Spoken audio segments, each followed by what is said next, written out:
Theresa, thanks for joining the We Rise podcast today. I'm so delighted to have you and honored. Your wisdom is something that I come back to a lot in my um, brief experience with you so far. So I'm so excited to have a chance to hear more from you. Will you introduce yourself and let folks know what you're up to these days? Thank you, Christine. I really appreciate the invitation to join you. And yeah, I'm so thankful that you have come into my world. It was kind of happenstance, and it's been a blessing for me. So I am Theresa Burriss, and I was born and raised in Bristol, Tennessee. So I am a mountain girl. Those are my mountain creds. I'm born and reared, as we say. Ventured out of the region for my undergraduate work, went to Emory University in Atlanta and had an incredible experience. I was very fortunate down there. But I also learned about myself in a way that I did not expect. I was a philosophy major, English minor, so I have a humanities bent and very existentially minded, I think, by nature. So I had that self-reflection piece going on. Nevertheless, when I arrived at Emory, I was made fun of. My accent was ridiculed. I was kidded as being from the uncultured part of Tennessee because my roommate was from Nashville. They made fun of the way that I said my brother's name, William, and I used to say William. And I'm not proud of this. In fact, I tell my students that, you know, your dialect is a distinct cultural characteristic of who you are and your identity. And unfortunately, there are layers of judgment and especially about your intelligence if you have a certain accent. And I'm not proud that I altered my accent, especially after I was elected as student government president. Interesting. So I was doing a lot of public speaking, Right. and I code switch. How interesting. I've learned to code switch because it helps me navigate.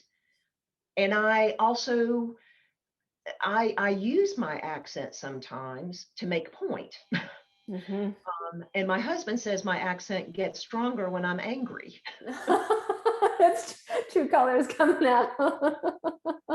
Yeah. Well, you know, I like to say that I'm half Appalachian and half Italian, and deep roots and some strong spices there. It makes for an interesting combination. Simmering, yes. Yeah. And here again, you know, when I talk to my students who are from the area, and my story, I'm not alone in this. My story is not unique.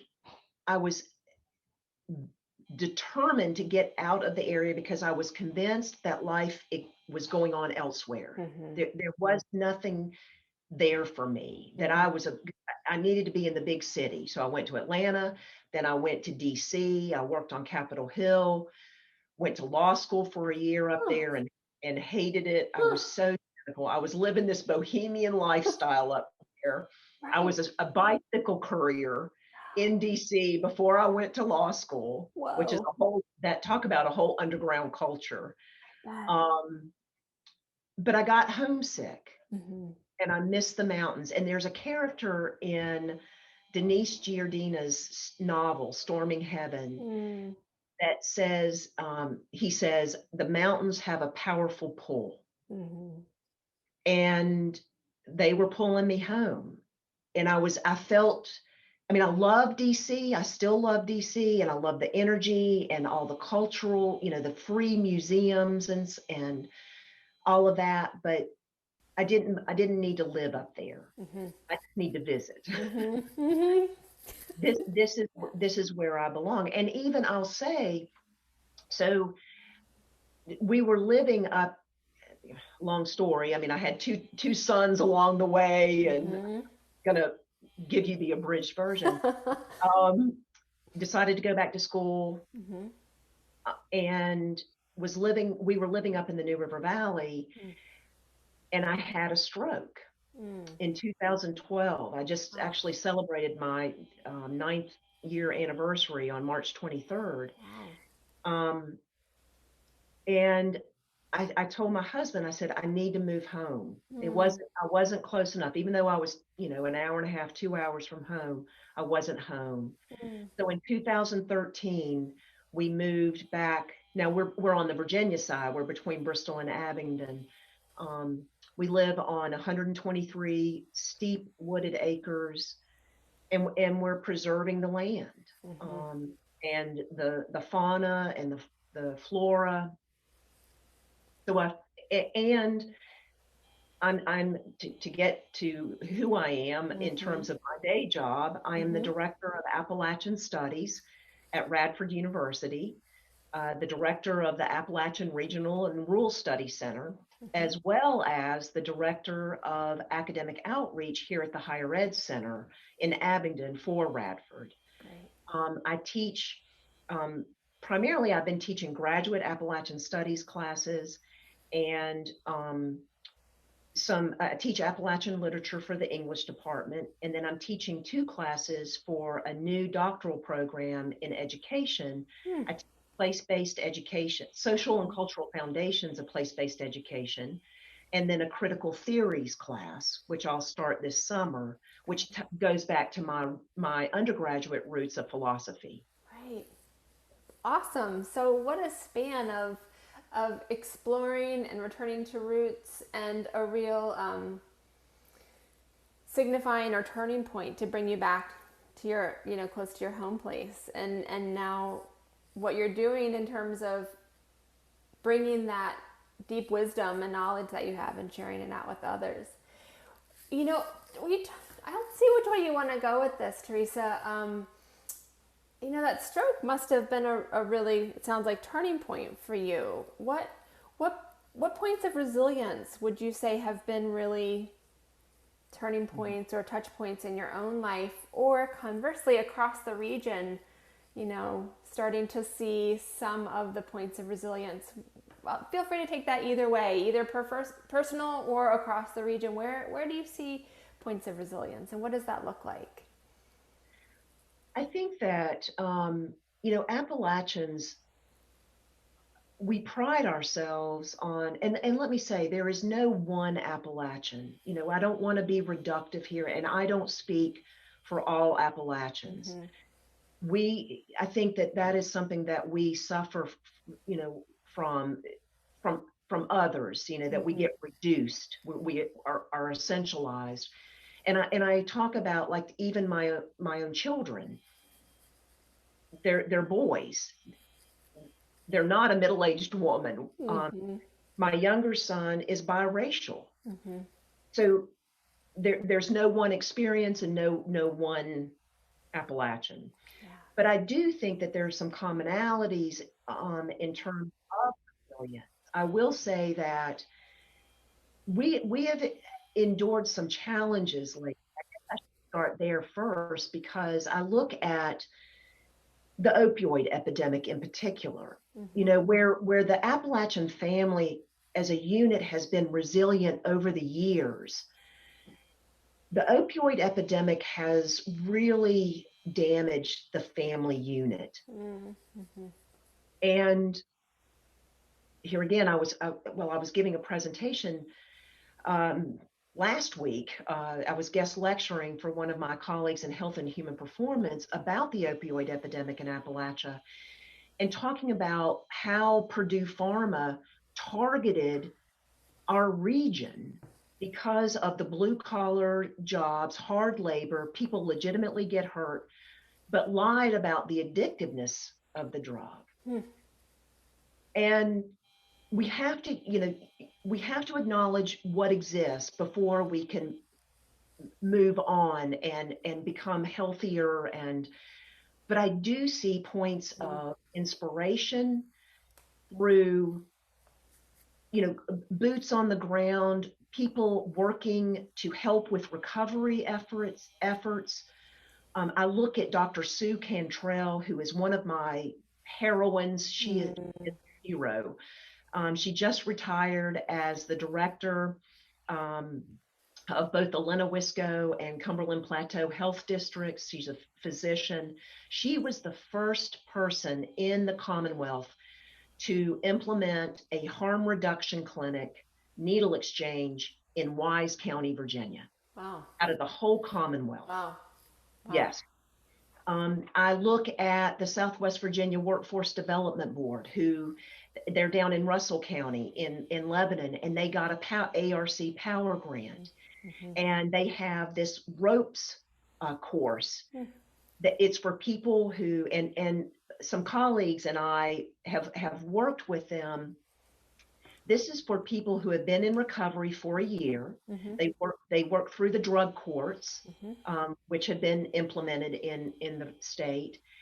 And these folks sign up for different workshops that help them stay in recovery. They're being trained for workforce development. But for example, I led a creative writing workshop, encouraging them, giving them tools to tell their story and to play on a strengths-based approach as opposed to a deficit theory approach. I look at, I'm a board member for Appalachian Sustainable Development, and they serve Northeast Tennessee and Southwest Virginia. We have a new workforce development program there called Groundwork. And we have participants who are transitioning from incarceration. We have folks who are aging out of the foster care system and providing opportunities for people to get back on their feet or to get on their feet. I look at our arts community. I think about my friend Robert Gipe, who is originally from Kingsport, Tennessee. He is retired now. I'm a little jealous. He's only like a year older than me. But he's retired from teaching at a Kentucky community college, and he's writing full time. He just is producing these novels, but he is portraying the real traumas that our region is enduring and has endured, but also providing hope through literature. He has been involved in community theater, Higher Ground, out of the community college. And, where the students are interviewing community members, getting their stories, and then not only students, but the children from the community, older adults, elders are all producing theater to tell their stories and to deal with these very complex, difficult challenges, but also here again, to show how we can come together to affect change. Yeah, absolutely. That's so fascinating and so beautifully said. One of the things that I've noticed in my work with communities is where a community or region is able to look at their past and acknowledge their past for what it is, and to mourn the loss of what that past is, that seems to me to be a really key characteristic of a community to be able to move forward for what comes. And it's going to be different in every place, in every community. But we were talking, before our, official interview start time about some of your work in Romania. And you talked a little bit about that as well, about what has been in communities. Can you talk a little bit more about your experience in what it looks like for communities to look at what has been and the loss of what has been and that mourning process and what that allows for the future? Does that resonate? Yeah. Yes, it does. Yeah, I can totally speak to that. And I agree with you. I think that the stages of grieving, right? Very much. It's as I talk to people about what is happening in the coal fields, there's an existential crisis that is occurring because there is such a strong history and heritage of coal mining, great pride in this occupation, this life work. And I'll give you an example, a very tragic example. Several years ago, I was interviewing some coal miners in southern Virginia who have black lung disease. And they said that even knowing that they have black lung, they would do it all over again. They took such pride in not only the work that they did, knowing the hard physical labor and the skills that they had to do this work, the brotherhood. It's primarily, now there are female miners, and there's a strong, beautiful tradition there of women miners. My friend Merritt Moore has a great book about women in the mines. I highly recommend, and her archives are at East Tennessee State University. But anyway, they were saying that in addition to the brotherhood, also how they contributed to our nation in the industrialization of our nation and empowerment. So it is important to honor how these miners have given their lives, literally. You think about black lung, you think about mine explosions, so to not forget that, but yet recognize that, especially with what we're dealing with now in terms of global forces, natural gas, renewable energy, what we know about the effects of coal extraction, production, transportation, consumption, public health crisis, etc.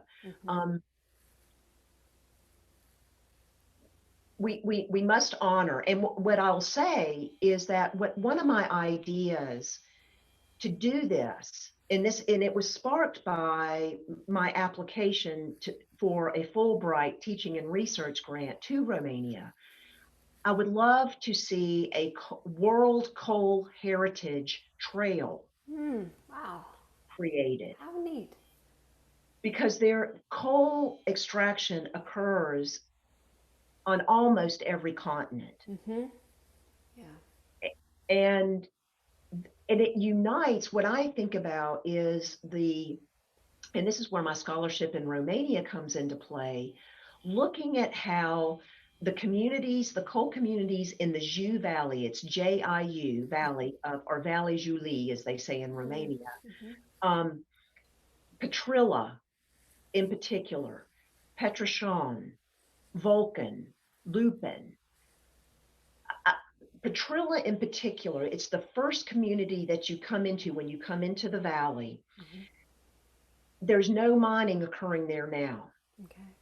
And the community members, so in Romania, because it was a communist country, under Ceausescu's rule, long history there of exploitation of the miners, very similar to what we see in Central Appalachia and around the world. You can find this in Colombia, you can find it in Asia.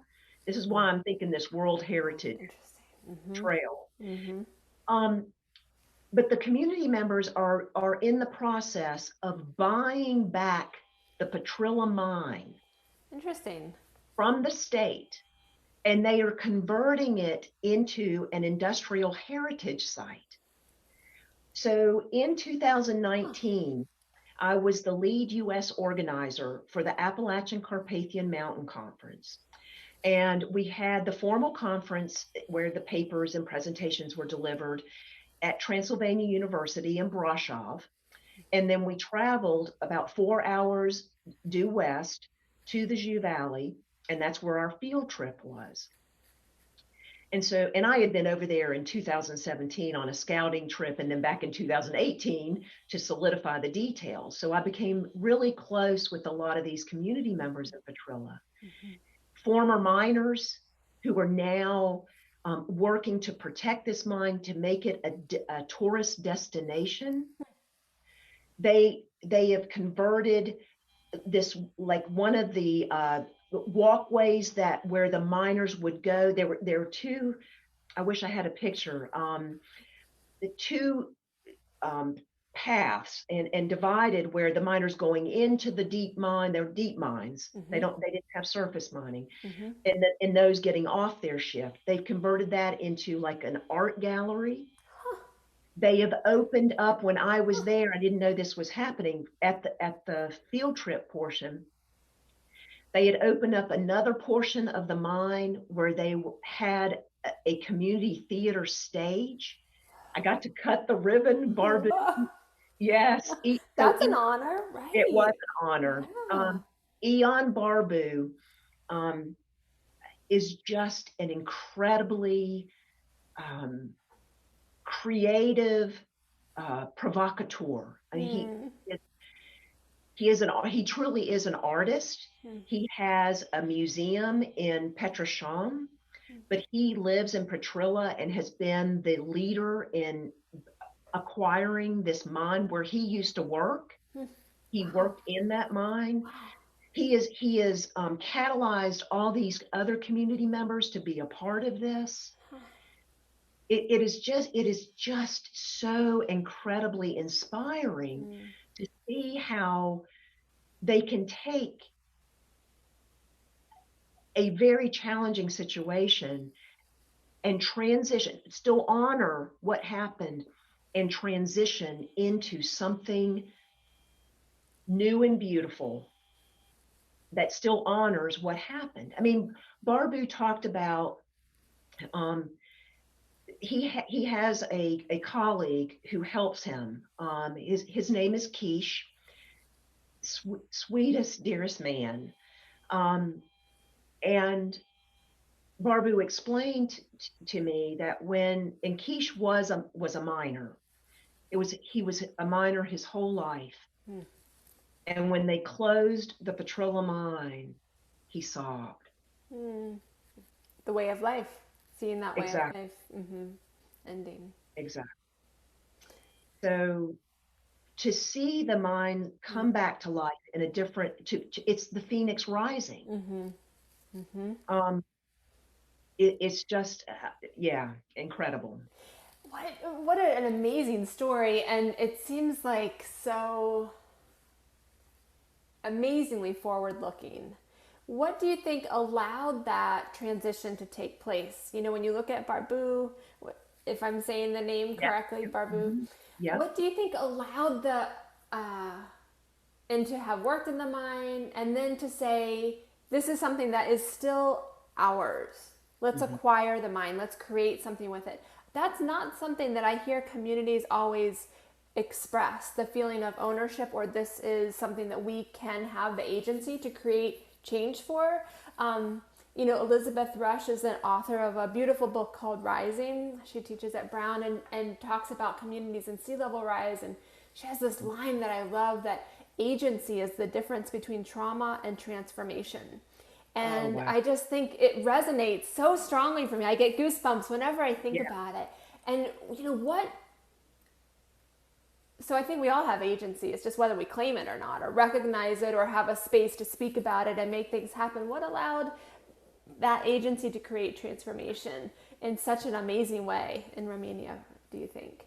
I think that, you know, Barbu, he's an artist. And I truly believe that artists are the catalyst because they think they understand that we are programmed. We're socially programmed to think in certain paradigms and accept what is socially constructed as natural, as inevitable.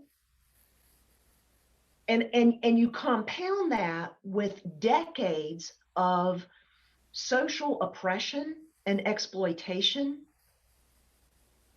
It truly is an existential crisis.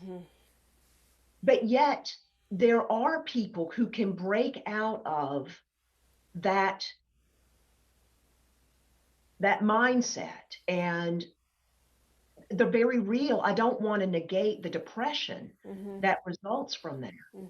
Um, but I believe in the artist. I think that that they, here again, allow us to see a different way,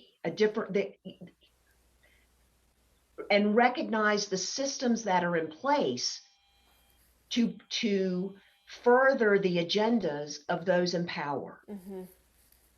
And so what Barbu has done is he has ripped back the curtain Mm-hmm. to reveal Mm-hmm.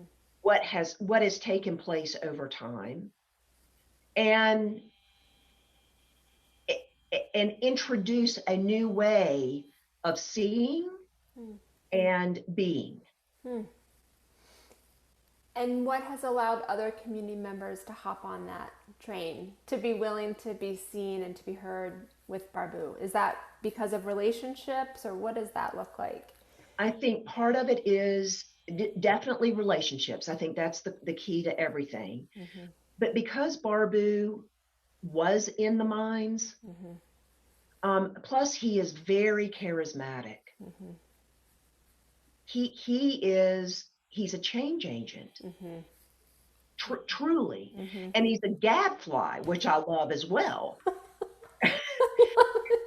Some of the stories I can tell you, and he doesn't care. Because, Right. the politicians don't like me. Oh, well. Yeah.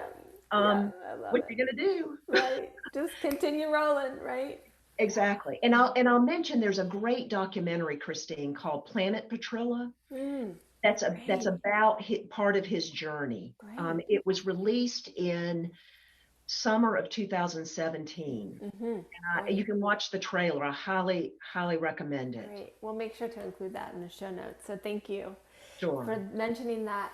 So I love that. The artist as the ability to kind of see through, to pull back the curtain and see what's happening across different scales, but also that credibility for people to connect and to say, oh, you're speaking from experience in Barbu's case of being in the mines, but having the vision and the chutzpah, if you will, to go out and make things happen and create change.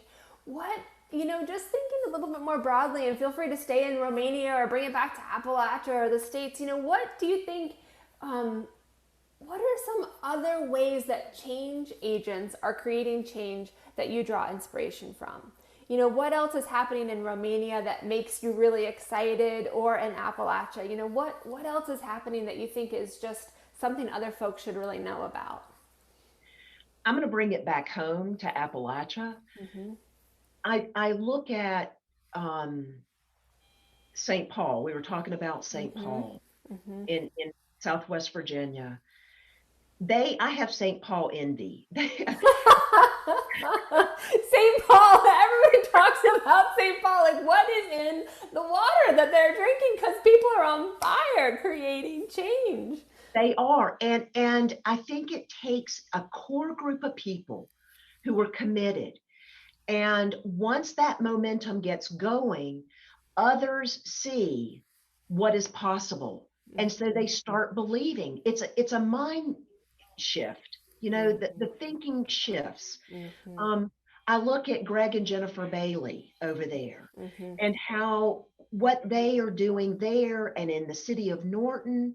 I look at Kathy Stewart and Lou Ann Wallace. There are so many. I look at Wally Smith at UVA Wise.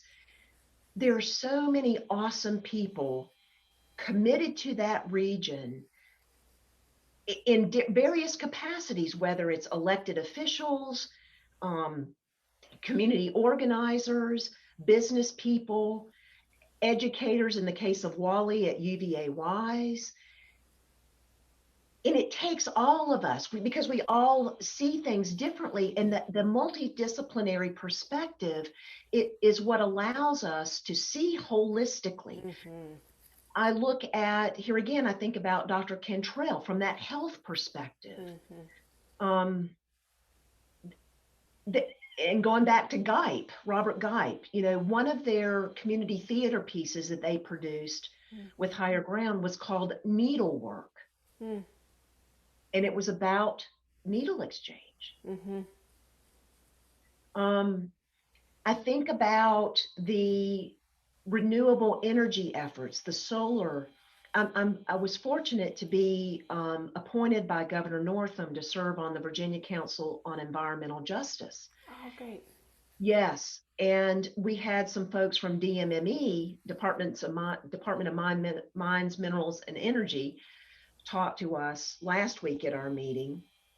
And I know that Appalachian Voices, which is a nonprofit organization, working on solar on mountaintop removal sites. Mm-hmm.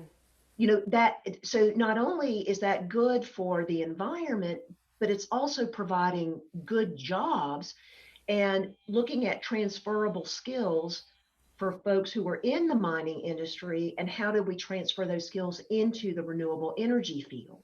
Absolutely. So that stuff inspires me Mm-hmm. Yeah, as absolutely. well. And it's amazing that, when I think about Southwest Virginia particularly, one of the things that's truly remarkable to me is that people are not waiting for someone else to say, this is what you should do, this is what you need to do, because that doesn't work Nope. ultimately. And people are saying, this is what we want to do, this is the change we want to create, let's do it, which is awesome. You've talked a little bit about some things that you've found that really need to be in place to create change: relationships, belief in each other. You alluded to a sense of trust a little bit, and change agents. What else do you see? What else, to really create a resilient future, or strong communities, or a path forward, whatever you call it? What do you feel like really needs to be in place? What ingredients to make that mix really tasty do you think needs to be there, in such a little bit of a strange No, but I'm metaphor? following you. What do you think it takes to create Well, that change in communities? one of the other organizations that I'm involved with is Opportunity Southwest Virginia. Mm-hmm. And this is a group of, we're not a nonprofit, at least not now. Mm-hmm. But it's a group of individuals from higher ed, from the small business centers, the incubators, Virginia Community Capital, different stakeholders, elected officials, appointed officials. Mm-hmm. And we're working to support entrepreneurs. Mm-hmm. And I believe that there needs to be more capital available in our communities to support, and local capital. Now, I'm all about outsider angel investors and such, but there is local capital here. Mm-hmm. in this region, Southwest Virginia. Mm-hmm.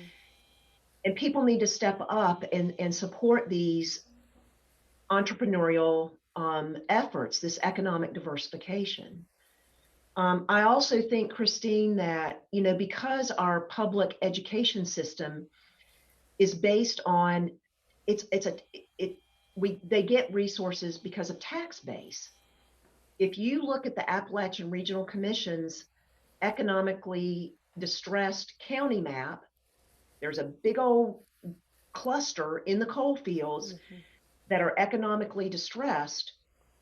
And we need a more equitable system for education, for public K-12 education in terms of resources, because you have one of the richest counties in the nation in Northern Virginia, and the poorest counties, not just in Appalachia, but in the nation, in the southwest corner. Mm-hmm.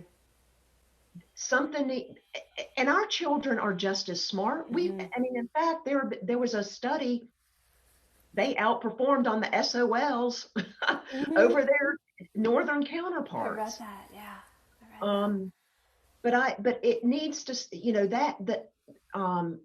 the equity initiatives have to start early. Mm-hmm. And that is one area, I think. Yeah, so key. And how does that happen? Equity is such a part of what's happening right now. So many conversations. Where do you feel like equity can make the biggest jumps? Is it in having a more equal distribution of resources for public education? Is that the primary driver that you see? And what else do you see beyond that to grow equity? I do think that that is, because that's foundational. Absolutely. I think that's where we start. Absolutely. And then from there, it is a matter of, fortunately, I think, with DMME changing their trajectory, there was a bill introduced where they are abolishing the coal tax credit. So hopefully more money. See, that's been another historical issue. If coal is so valuable and a small amount of people have gotten extremely wealthy off of Mm-hmm. this coal, why are these some of the most economically distressed? Mm-hmm. You know, As the wealth has left communities. exactly. The wealth flowed out with the natural Mm-hmm. resources. Mm-hmm. And the nation, I'm not going to even say the Commonwealth, but the nation here again must recognize what our region has done and continues to do, because we still mine metallurgical coal, Mm-hmm. which is for steel production. There is some um, um, coal mined for power production at coal-fired power plants. Put some of that money back in. Mm-hmm. And it's not a handout. Mm-hmm. It's due. Mm-hmm. I mean, it's repayment, if you will. Mm-hmm. It's Mm-hmm. almost reparations. Mm-hmm. And I don't want to detract from, in terms of African American reparations. That is a very serious issue, in terms of, and especially with what we are seeing um, in the Commonwealth and around the nation, Mm-hmm. in terms of systemic racism, historical exploitation that's been compounded over the years, the school to prison pipeline. I mean, there are a lot of issues that affect us down here. I mean, I think, yes, if you look at the demographics, we are primarily white in Southwest Virginia. However, people of color do live here. Indigenous people live here, and we need to recognize that as well. Mm-hmm. Um, I think about my scholarship with the Appalachian writers, Mm-hmm. and how Frank X. Walker created the term Appalachia to give voice and bring recognition to people of color in the region. Mm-hmm. Absolutely. And people are, I've been so amazed and humbled by people who are saying, how do we look at systemic racism and white supremacy within our organizations, within our agencies, and we need to be able to be, what I've heard is vulnerable to learn and to approach that together, because it's a long arc of injustice, and it's going to be a long arc of creating what equity truly looks like, led by people of color and people who have experienced the greatest injustice. So Interestingly, I've been asked by two nonprofits to facilitate some workshops around what I call JEDI, Justice, Equity, Diversity, Inclusion work. Yeah. it's deep work, deep It is. work. It is deep work. And I look forward to hearing what happens at the state level as well with your work too. So as we, there's so much wisdom and beauty in what you've talked about, both at the student level, the college level, the K-12 level, the college level, community level, the international level, World Coal Heritage Trail. So when you look at your experience, and as we get ready to wrap up here in the coming minutes, what would you offer people as, something that you wish folks had shared with you 5 or 10 years ago as you do this work, or for folks who are like, wow, where do I start? What would you offer to others, or what do you wish others had offered to you? Feel free to go either way there. So, as you know, I am a runner, and I would tell people that this kind of work is a marathon or even an ultra race. It is not a sprint. And you've got to pace yourself for an ultra run. And therefore, that requires setting boundaries, because the work is taxing, and you've got to take care of yourself in order to do the work. I think it's important to intentionally reach out to and develop trust with diverse stakeholders, people who are marginalized, whether it's because of socioeconomic status, race, ethnicity, language, ability, or even geographic location. Dialect, going back to what we talked about at the beginning. Yeah, and I think that you also have to expect unexpected challenges. There's no way you can anticipate, just like I've been an athlete my whole life. Who would have thought that I would have had a stroke? And the challenges are both personal and professional. And I'll finish by saying, have a positive, strong support network to lift you up when you are down. Absolutely. So key, so necessary. Anything else? Any other reflections you'd like to offer? I just want to thank you for inviting me to participate. Well, it's my honor, my delight. It's such a joy to always speak with you, and I can't wait to hear about your trip to Romania. And so, thank you so much for joining today. I greatly appreciate it. So, thank you. You're welcome.